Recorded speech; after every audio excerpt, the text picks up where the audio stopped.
All right, y'all. Welcome to episode 79 of the Just Chilling podcast. I'm your host, Miguel. Today, man, we got a special guest, man. This dude, I've been watching him for a minute. Rashad G. He does Rashad G. Reviews on YouTube. Man, how you doing tonight, man?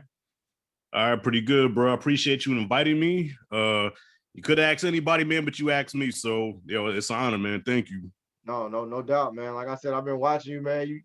You kind of do a little bit of what I want to do, man. But the way you break down the movies, man, you got it your own special way.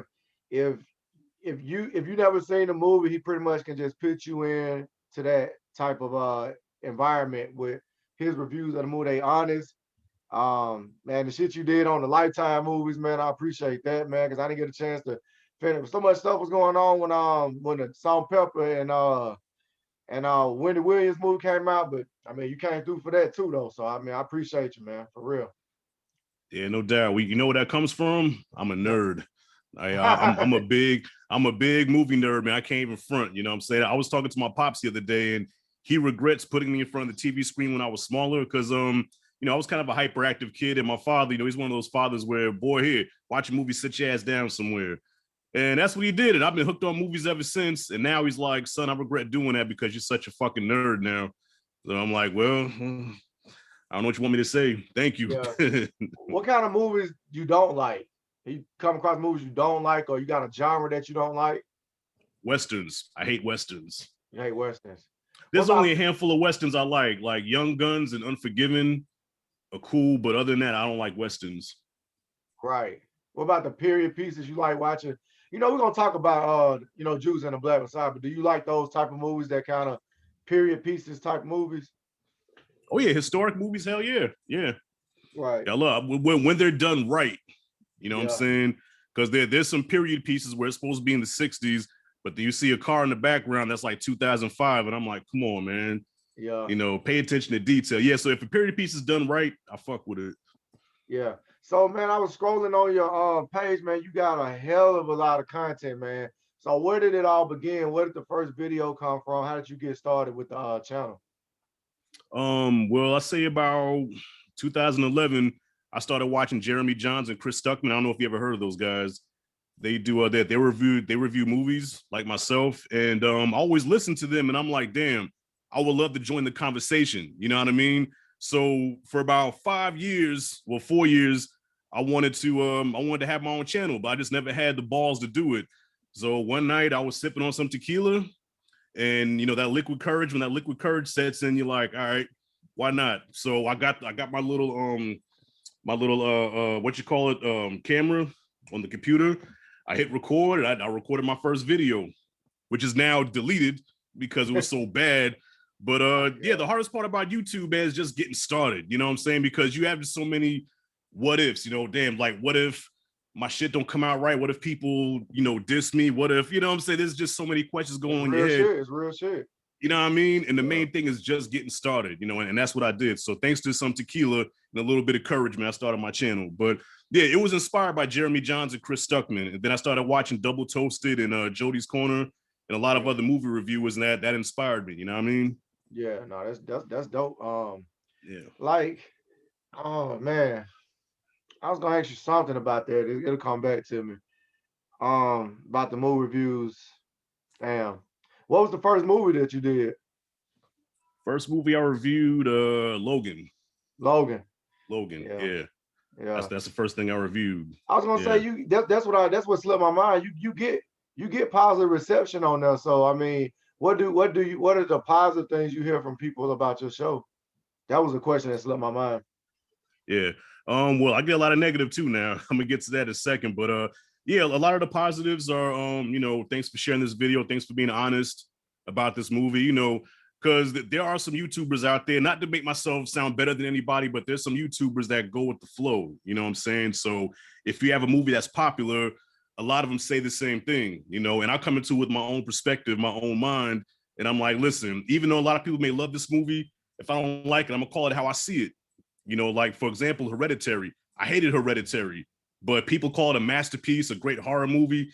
And I'm like, no, I mean, not to me, Right. So I just get compliments on my honesty and my rawness. I'm not a I'm not a classical reviewer where I use a lot of big words, and I just be myself and just talk about it how I see it. You know what I'm saying? Yeah.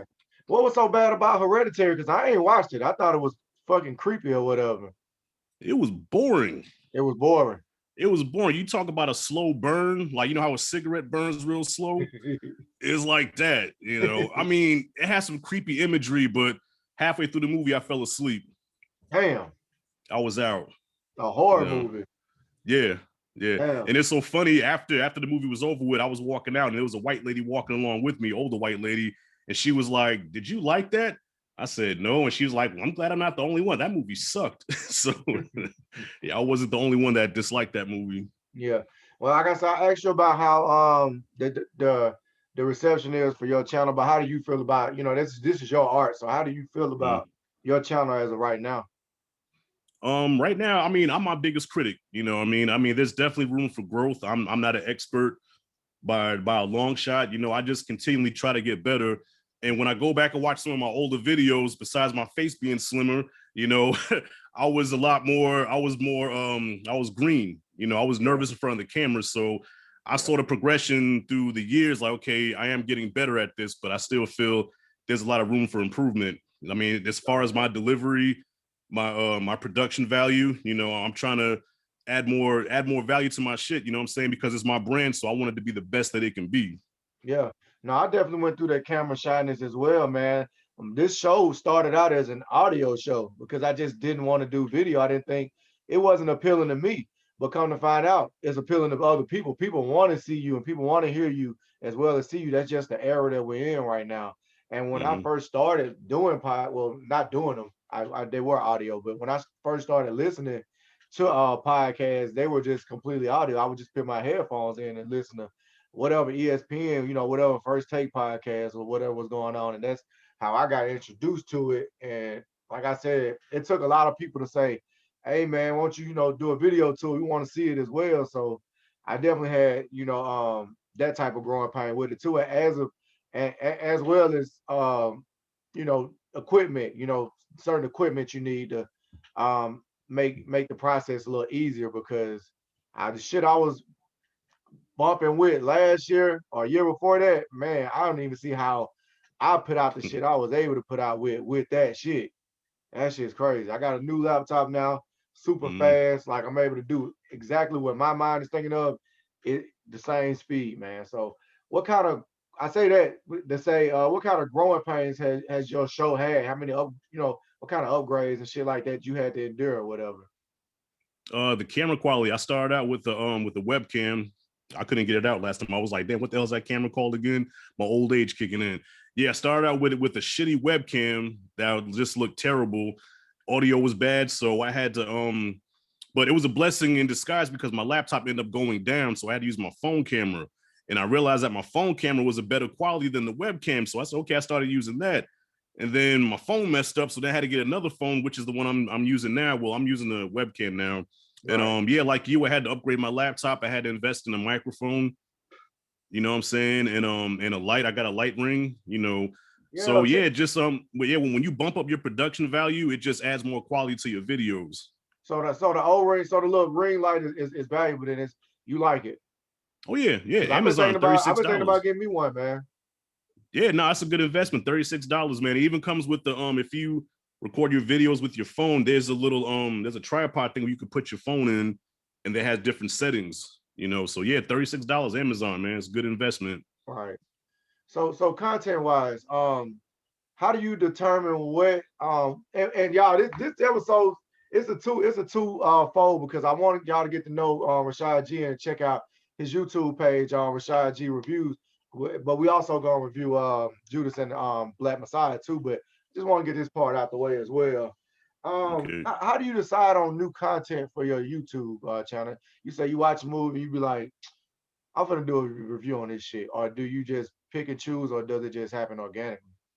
It just happens organically. I mean, sometimes I have in my mind, like, okay, this week, let's say Snowfall drops. Okay, then we got this show coming up, then this show coming up. So I have in my mind, okay, when those shows drop, then I want to do a review for those.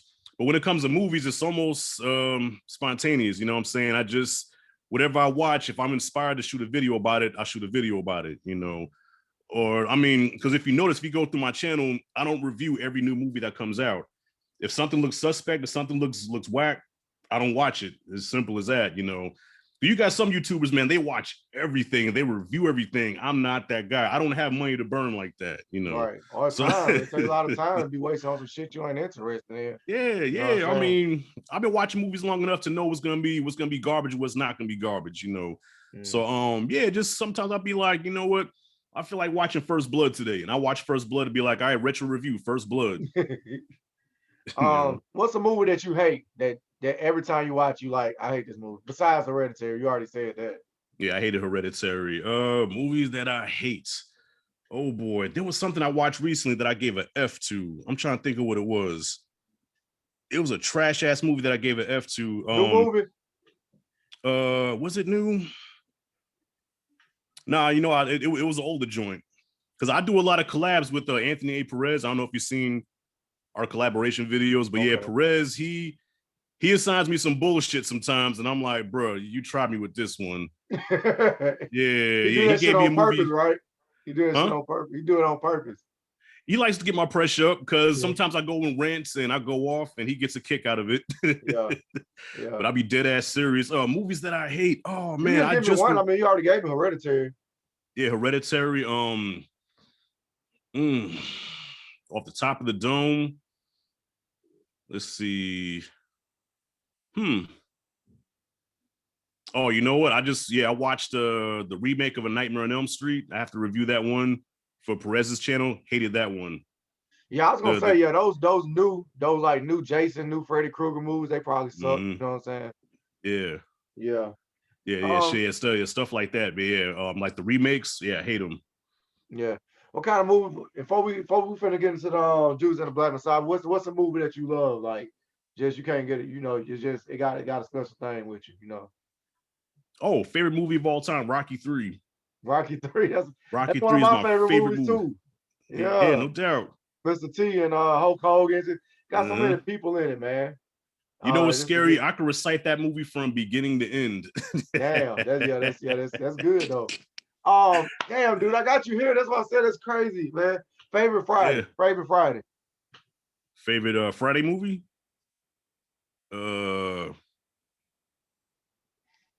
The first one was the best one, but Friday After Next made me laugh the most. If that makes sense. With Cat Williams, the Christmas one. Cat Williams, yeah. Yeah. I laughed more on that one than any of them, but the first Friday is the better movie. Right. You know what I'm saying? So if nobody ever seen Friday, I'd be like, okay, let's watch the first Friday. But if I would just want to laugh, I'll put on Friday After Next. Yeah, that's true. Yeah. That's true. Yeah. All right, so let's get into some fucked up shit, man, because Judas and the Black, Judas and the Black Messiah came out Friday, man. And like I said, you did a review on it. Y'all go check it out too. We just been collaborating. I just been rolling collaborate with you, and it's just been a perfect opportunity. Black History Month. You got a review. I want to do one on it as well. I put that it was a great movie though that made me mad. So let everybody know ahead. I'm gonna let everybody know ahead of time. Spoilers. So we pretty much gonna, talk about big events in the movie or whatnot. So if you're watching this, you want to stop it, watch the movie, then come back and watch it. You're free to do that. But what do you think about the performances of Daniel and my dude Lakeith Stanfield?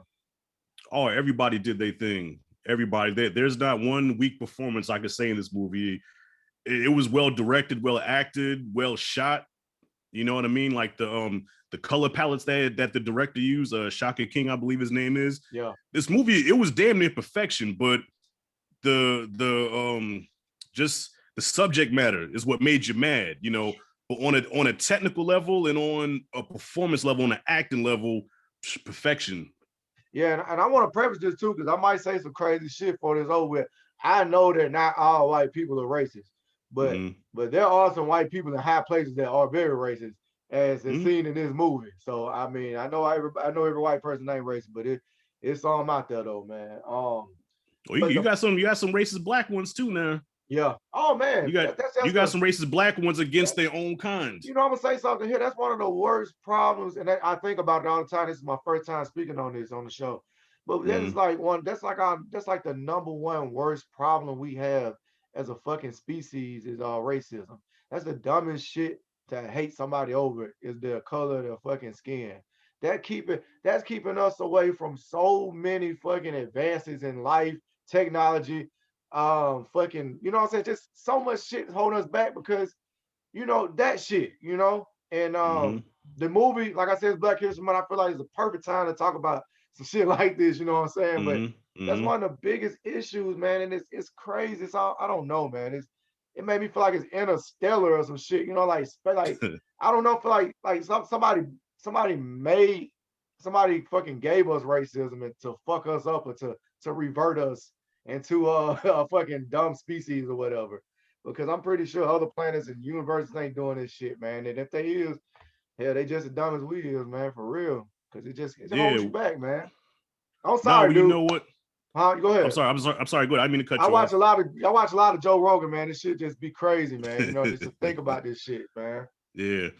But you know But what? I mean, watching the movie, man, and it's a mirror of our harsh reality of, with racism is part of the plan, for the government. Because, going to spoilers here with the movie, Fred Hampton, for those that don't know, he formed the Rainbow Coalition. So that consisted of a redneck white group, a Puerto Rican group, a black group. So the whole plan of the country is to keep everybody divided. You know what I'm saying? All the way down to our most recent president, Trump. Trump caused a lot of division, and that falls right into where the powers that be want this country to be. You know what I'm saying? The FBI, the government. That's what they want. So when Fred Hampton formed the Rainbow Coalition, they saw real unity, and that's when he became a real dangerous man.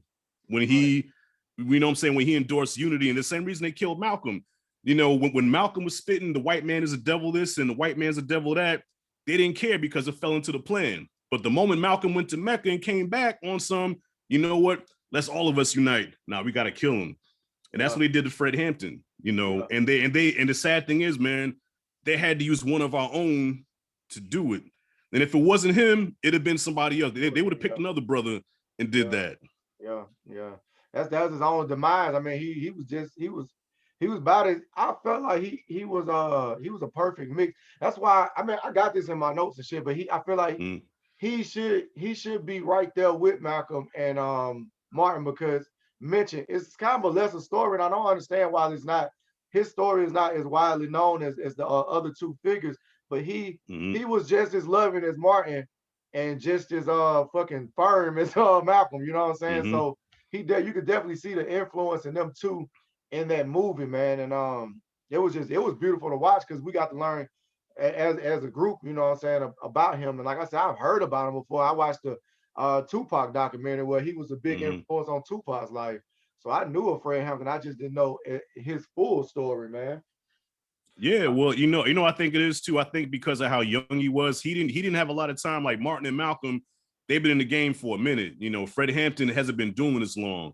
So kind of like, like Bo Jackson and Biggie, they were like, superstars, but their shit was cut short. And had he been doing this for a little bit longer, I think you didn't hear about him like a Malcolm or a Martin. And the fact that he was only 21, man, that's what tripped me out. I didn't realize how young this cat was. Yeah, what did you think 21. about that? That was my next question. What did you think about the power he amassed at 21? Like, how did that affect you? A He was too 21 dangerous year to old, live. he Yeah. probably got grown. I'm thinking he probably got people older than him or Mm-hmm. just doing what he's telling them to do because they believe in what he believe in, man. Like Right. that is some crazy power, man. That this man Well, had, and it was real. mm-hmm. Yeah, Yeah, and it was just he was too dangerous to live, man. At 21, like when I was 21, I was in my last year of college, getting drunk, trying to party, trying to fuck every female I can. I don't know if I can say that on your channel, but say it. yeah. I mean, back then I just wanted to party, get drunk, and fuck. That's all I want to do at 21. So for him to do what he did, that's the most dangerous man in America, man. That's America's nightmare. America's nightmare is a young black man with no fear and the ability to influence and inspire. True. I mean, That's America's nightmare. this man pretty much he ushered in the free breakfast Mm-hmm. thing for kids. I mean, what 21-year-old that's doing shit like that, trying to worry Right. about the kids. 21-year-old, like you said, you worried about yourself at that age, trying to see, like you said, what kind of clothes, what kind of drink Mm-hmm. you can get. It was crazy, man. Like he did he almost seemed like a mythical figure after I watched this movie. Right, right. Like it just seemed like they put him in that Messiah name, and I see why they used a mythical figure like that to identify with him, because it didn't seem real, and what happened to him didn't seem real to me either. But we'll get to that after a while. Did you Okay. hear about Lakeith Stanfield having like panic attacks on the set while he was playing William O'Neill? Yeah, well, I saw I can't remember this brother's channel, but yeah, he did an interview with the YouTuber, and he simply just asked him like, "How are you?" You know, and he went into this whole thing about how he needed therapy afterwards. It took a toll on him playing that role, you know, and he had the panic attacks. That's the same interview you're talking about, right? I think so. Yeah. Yeah, yeah. Yeah, it kind of made me think of Heath Ledger and the Joker. You know what I'm saying? Like did he? I don't know if he really. I think it was probably it reminded me of it, but it probably was like a different situation, where he got where he probably got too deep into the role. But I think he was having I think Lakeith was having apprehension to the role. He didn't. I don't know. Maybe he just felt like that was gonna stick to him. Maybe I don't know. Yeah. Like maybe that role was gonna stick to him in a negative way. But I didn't look at it as a. I feel like he portrayed it. I feel like they told the story in the best way possible. Yeah, definitely. And you know, the kind of actor Lakeith Stanfield is, he's a method actor, so he really gets into the role that he's playing. And I'm pretty sure he had to get into the mind of that character, which was he was in a messed up position where either I go to jail or I betray my own people, you know. And I just can't imagine the burden that you carry having to play that dual role. You know what I'm saying? Like on one side, you're trying to be down with the Panthers, and you know, I'm one of you. You know, I'm a brother. I'm here to help the cause, but at the same time, I'm betraying you. I'm stabbing you in the back, and then people got killed because of me. So he probably carried that whole burden that the real William O'Neill had to carry, man. And that's too much to ask anybody. Yeah, definitely. I just didn't, like I said, when I watched the movie, I didn't know that it was real that the FBI will put a hit out on a 21-year-old kid. Like, I say this doesn't seem real. Like if somebody wrote this for an FX TV show or some shit like that. Like that's what it seemed like. It seemed like some fucking FX Snowfall TV show type shit where they actually trying to kill somebody that's making too much money or whatever. But he really wasn't, you know what I'm saying? He was just bringing people together and shit like that. But it also brings to light too that like this what's happening back then is happening now. I mean, like I said, to shoot people unarmed people, like, you know what I'm saying, stop, you know, traffic stops and shit like that. So it seems so far-fetched, but also it seems like normal everyday life. Like, yeah, of course, you know, people getting shot, you know, now by the police, people getting shot back then by the police. It's just the way the movie portrayed it just made it seem so wild to me that they want that man dead. You know what I'm saying? And like you said, he was Yeah. bringing people together. So that just shows you what time. And I think I got here in my notes, like, man, the civil rights era was crazy, man. Like, I don't even know if I don't know who I would be in that era if we had to live in that era. Like, it really like shine a light on how wild the fucking era was, man. Yeah, well, my pops, my pops came up in that time, and I talked to him recently, and he was telling me about how he grew up in a segregated South. So my pop was around during, the white only water fountain, black only bathrooms. He said he would go to the movies, right, and they would have the black people had to sit up in the balcony, like way up top, while the white folks got the good seats. So he was around for that, and he was around for the Black Panthers. Yeah, he So got some yeah, fucking stories, man. Yeah, He got some it fucking was a stories. crazy time to live in. That's why I said it's got to be wild, man, in that era. And then you put the cherry on top, and they're in Chicago. You know how lit shit be in Chicago. So I mean, I never been, but the stories I heard, like that, and I can actually believe all this shit was happening so fast because it was Chicago. You know what I'm saying? Right. I can actually believe all this shit. It's very believable by the location alone. Yeah, and you know what? And it's almost like mission accomplished for the government, because right now in our modern time, there are no real black leaders like that. I mean, Jesse Jackson, Al Sharpton, what I'm saying? Nah. Because Al Sharpton wasn't informing himself, you know what I mean? Yeah. And that's what I mean. I think I heard even Daniel Kaluuya, he was saying that there's people out there that are in the interview, because I did some research for this episode, and he was saying that there's people out there that are doing that work now. But I mean, I felt like back then people were actually putting shit on the line, like putting big shit on the line. Like I don't feel like nobody's risking, and I could be wrong, I could be totally wrong. Hey, get me right in the comments. You know what I'm saying? If I'm wrong. But I just feel like these people back then was just putting everything. Like even Fred Hampton in the movie was pissing off his baby mama about, you know, the shit he was doing. She probably wanted him to stop and to be a fucking father. You know what I'm saying? This is real fucking turmoil, you know, that he was going through. And I just don't, if I don't see it these days, it must be hidden well. But I don't see anybody that's really like on the front lines, like fucking risk death. You know what I'm saying? Like fucking Malcolm and Martin and Fred, you know, put their life on. Because if you do this shit, that's what the fear is now. You do this shit, somebody's coming after you. Somebody's gonna try to kill you. You don't never see any successful. I would say they are successful, but I'm just saying like longevity in life. You don't see any old civil rights leaders or black movement leaders still alive today. They fucking try to exterminate that shit. They try to exterminate the fucking idea that they try to portray, and that's crazy, man. Because we don't ask for much, man. We just want right. Well, who was the one brother that passed away last year, man? He was one of the last civil rights brothers from the 60s. He just passed last year, man. What was his name? Because I know Trump was talking shit about him, about how he wouldn't go to his funeral because he didn't come to his inauguration. Right.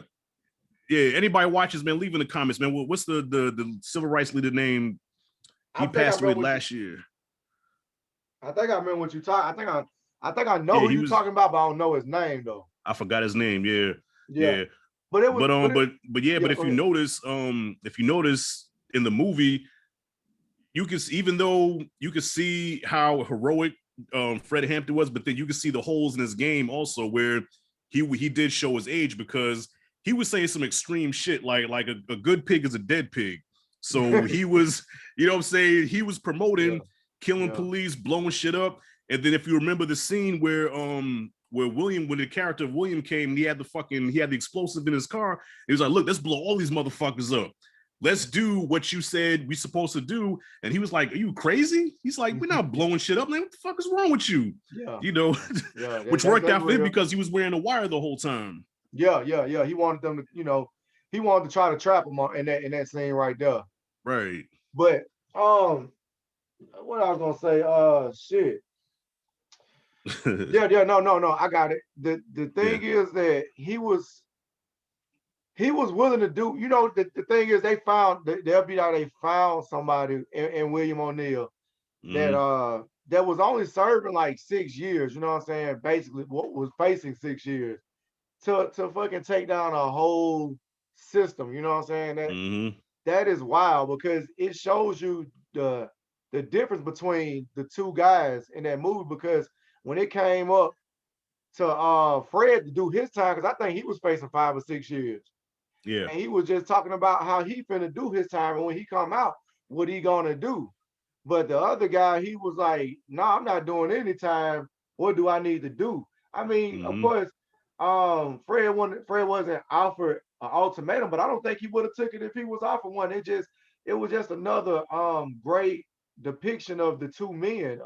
I feel like, if I can say it, I feel like they were just two different types of niggas. Like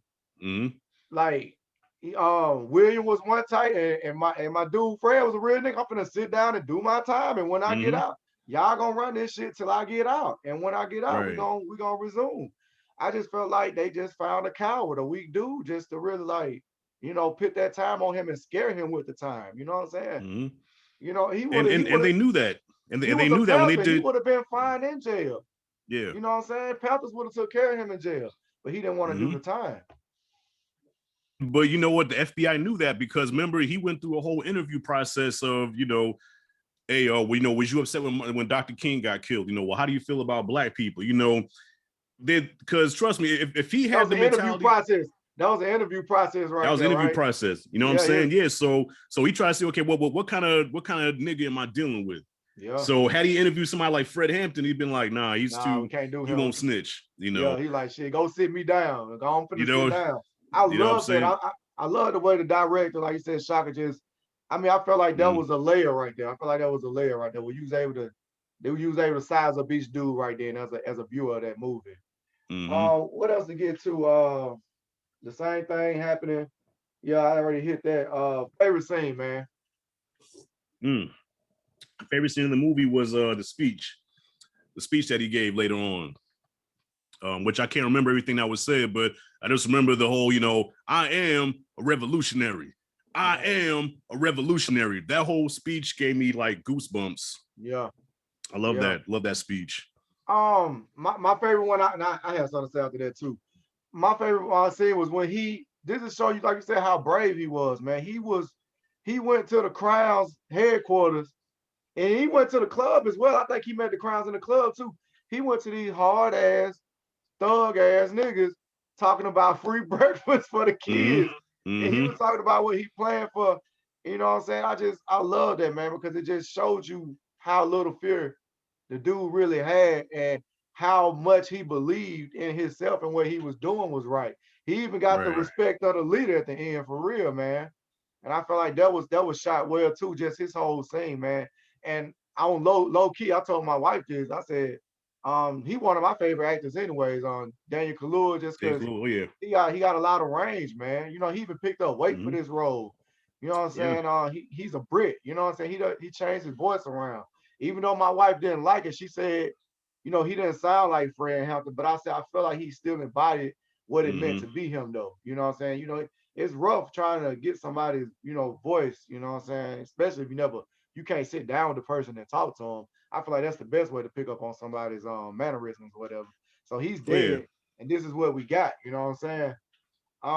Yeah, Well, let me ask you about that though. All right. So a lot of people prior to this movie coming out, a lot of people was talking shit about how they're tired of seeing British people taking on Black American roles. And like my quick stance on it, look, those Black Brits, they can act their ass off. You know what I mean? So like a Daniel Kaluuya or Idris Elba. I don't know if you ever watched The Wire, but when I saw The Wire, Idris Elba, I thought he was from Baltimore, So I feel like if you could do the job, do it, man. But at the yeah, same time, I mean, I guess if I am a Black actor living here in the States and I get passed over for somebody, in another country, I yeah, guess I would feel some type of way. But come on, man, yeah. Daniel Kaluuya, I thought he was a perfect fit for Fred Hampton. Yeah. I mean, I know what you mean. I heard the same sentiment too, but I just feel like there's like another layer of some type of ism, bro. I feel like it's another way to try to turn somebody against somebody, man. Like Mm-hmm. if that person's going for that role, then you go just as hard as that person. Or you know what I'm Yeah. saying? Or if he must have got it for a reason. I just feel like it's another way to try to turn another Mm-hmm. brother against another brother. And Right. I don't subscribe to that. You know what I'm saying? Like I Mm-hmm. feel like and if it is politics going behind it, you find a way to work the system best for you. You know what I'm saying? But I don't believe, especially he's that type of guy that you know what I'm saying, that would that would play into some shit like that. Even when I seen he was on the Breakfast Club, he said, "Well, if Mm-hmm. they don't like it, I want to talk to them. I want to find a common ground." And that's why I like him, because I have the same type of sentiments. I have the same type Mm-hmm. of mental. You know what I'm saying, that he has. Like, let's not turn this into a big negative that they are already trying to make. You know what I'm saying? Right. Let's figure it out. But yeah, I did hear that Black Brits shouldn't be doing. I mean, I think all the ones that I'm aware of are great Mm-hmm. actors. You know what I'm saying? So Oh yeah. they deserve to Oh be yeah. there. In that spot. Who was you going? Y'all mad because Will Smith ain't playing Fred Hampton? Like, like what the fuck, man? You had Ali, man. Yeah. Yeah, Will Smith. I love Will, but Will ain't got the range, I don't think, man, to pull that off. I mean, That's because what no I'm matter what, saying. So you'll see Will, no matter what he plays, like that's Will Smith playing Ali, or that's Will Smith playing, whoever. yeah, and that's You what I'm saying. know. He get lost in it, man. That's what I'm saying. Even Dan Clue, he played in this movie called Widows. I don't even know if you saw that. And Did I you haven't see seen that Widows? one. Man, Nah. he played like a cutthroat drug dealer, man. He played the shit out of that role. It was a small, minute part. He played in there Yeah. with Viola Davis. He played some dude that she was working with to get information and shit like. And the way he ran his thug organization, you thought he was a killer, and he actually killed somebody on a Oh basketball wow. court in the movie. Yeah, Yeah. check out that performance in that movie if y'all want to see his range. You know, he all over the place. One of my favorite actors. So Okay. I'm never here for the Daniel Kaluuya hate. Yeah, Nah, for man. real. Yeah, I think first time I saw him was Get Out with the big eyes and Right, shit. right. Yeah, Yeah, creeped me yeah. out. Yeah. Yeah, but since then, like I said, he's been able to do. Even Lakeith now, Mm-hmm. I'm a big Atlanta fan. Even Lakeith Mm-hmm. Stanfield, like he pretty good as well, man. You know, just I'm glad they just linked Yeah. up again for this movie, and it was a Mm-hmm. celebration for me because I was ready to watch the shit they said. I'm fans of all of them. Let's do it. You know Oh what I'm yeah. saying? Oh yeah. Oh yeah. So yeah, I mean that's pretty much. I mean, we pretty much got that in a nutshell. I feel like it was Okay. a better movie than that on Denzel, The Little Things. Did you see that shit? No, but I heard it was boring as hell. It was. I fell asleep on Yeah. that shit twice, bro. And that I Yeah. watched that movie prior to watching this one, and it was just a stark difference in Mm-hmm. the director and I felt like well watching the little things, I felt like they just showed up for a check for that movie because just the plot was all over the place. The narration was Mm-hmm. terrible. And if you get a chance, I would like for you to pain yourself through that movie and trash it, man. I love to watch that. Well, Cause I'm telling my boy Q Reviews already did that, man. I don't know if you follow Q Reviews, but I need to check it. Yeah, you send me his page. Man. I want to see that Q, because I yeah, did he yeah. hate it as well? Oh yeah, he shit on it. He Man, shit on it. it was Yeah, crazy. yeah. Now, last movie I watched, last new movie I watched probably was American Skin. Huh? Americans, I didn't I see that. think the last. Oh no, take it back. I watched with Denzel's son, Malcolm and Marie. That's the last new movie I think I watched. Yeah, Yeah, but American Skin was that's another one of those. Have you yeah. seen that one, No, American no, Skin? no. I need to check it out. It's on Amazon, ain't it? Or is it on HBO Max? It's on Amazon. Okay, yeah, I got Amazon too. It's a lot of stuff I need to check Mm-hmm. out on there. But yeah, I mean, I pretty much wrapped that up, man. I mean, they shot the man. FBI shot him. You know, like I Mm-hmm. said, he's getting too big, getting too powerful. But I do want to bring up this too.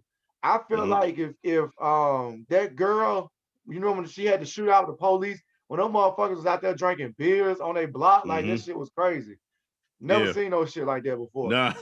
Um, but I feel like if she didn't go to jail, she would have found him out. I feel like she would have Mm-hmm. found because she was owning his ass. Oh yeah.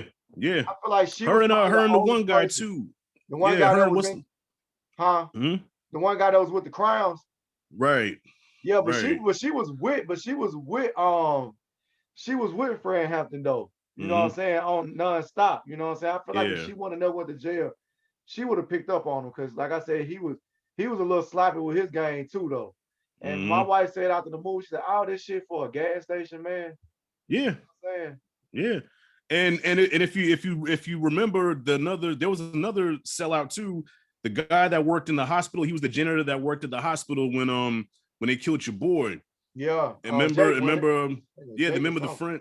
Yeah, then the friend went to go see about that. Like, look, man, can you tell me what happened to my friend? He's like, look, you ain't gonna mess my money up. I ain't telling you nothing.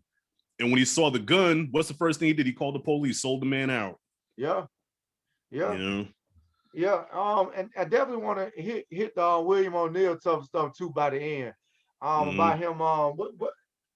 What made you think? What made you feel like he committed suicide when he did? That's a good Because question he because died of suicide after doing his yeah, interview, his first and only interview. They said like a couple days later he drove into some oncoming traffic or some shit like that and killed himself. So I mean, do you think he was getting so much hate or negative rep from the black community? What do you think happened to make him go ahead and opt himself? I mean, I can see why he needed to go, but yeah. for him to take his own self though is a different layer though. Well, how did you say he died again? They said that he kind of drove into own traffic, common traffic. It was some type of he died in a car wreck, and they pretty much saying like it was self imposed that he pretty much killed himself that way. Did Mm. you know that? You know about the suicide? I heard it was a suicide, but see, okay, this gives a little bit more context to it. Question is, was it really a suicide? Because if you think about it, after Fred Hampton got killed, he stayed with the Panthers for a little bit longer. Yeah. And then it wasn't until '89 when he did that his first and only interview where he, spilled the beans. So there's a possibility it could be some conspiracy theory there where he probably didn't commit suicide. It could have been a hit. Damn. I mean, I'm just saying it might sound far-fetched, but I don't put nothing past the government. Yeah, no, that's true. Because like you said, why else would he do it after all these years? Like all of a sudden he's gonna be like, you know what? I was wrong. I'm gonna die today. Like, yeah, nah. He been living with that guilt for that long. Yeah. And you know how we get down, man. We like, especially the ones that do shit for money. It's like whatever. Yeah, But he did that interview. It's just so funny that he died that way. Black people, we don't do suicide like that, man. We don't really. We ain't shit. Life hard enough, man. We trying to see this shit out to the end. Yeah. By the way, I'm drinking tea. I'm not drinking alcohol. Oh, hey, if you was, man, that's fine with me, man. Man, listen, bro, I be having people partaking on here. I use the word partaking. They be partaking on this motherfucking everything, left and right, man. So I let you do you. However you get comfortable. But yeah, that pretty much shut it off for our review of Judas and the Black Messiah. I mean, I appreciate your time, man, just to be able to reach out to you. You better reach back out to me and say, hell yeah, come on now, man.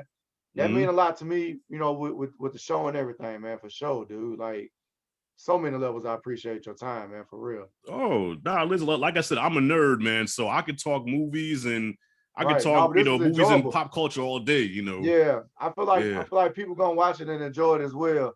Last question for you though. I've been knee deep in WandaVision lately, man. Have you checked that show out at all? Oh yeah, listen, probably like everybody else, the first 2 episodes, I'm like, what the fuck is this?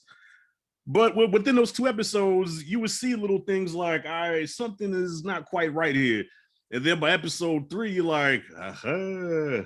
Yeah. And then by episode 4, you're like, aha. my wife, man, she was like you. She was just like, I had faith in her. I was like, they're gonna turn this shit around. It's gonna mean something. And she was just like, what is then by like you said, the 3rd episode, she's like, I'm invested now. Yeah. So you all the way caught up. Oh yeah, listen, my only problem with the show is that I want these episodes to be longer. I'm so into the show now. When the last episode went off, I'm like, come on, man. Don't do me like that. I'm hit another spoiling run something by you.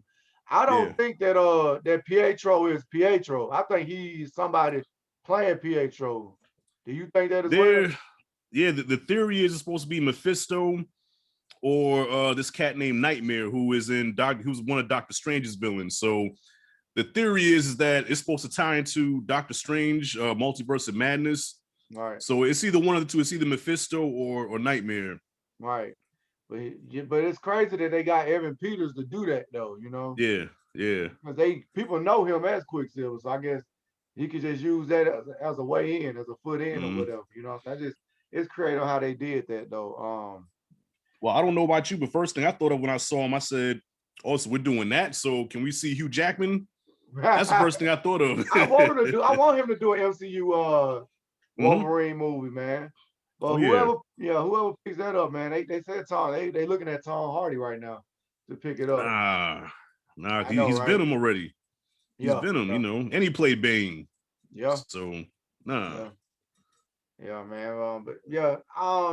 It's hard to figure out what the fuck is gonna happen on WandaVision, man. I don't know, man. But I definitely enjoyed it. I even jumped in and started reading on the comics, just try to get something out of it. But they're not running it completely off the comic. I mean, they are on some comics, but some stuff I don't even know. Some stuff they coming up on their own. Maybe I don't know. Yeah, well, and then you see how powerful she is now, because I forgot what episode it was, but they brought up how when she tried to destroy the stone in Vision in Infinity War, because she came in contact with the stone, I guess it enhanced her powers. Yeah.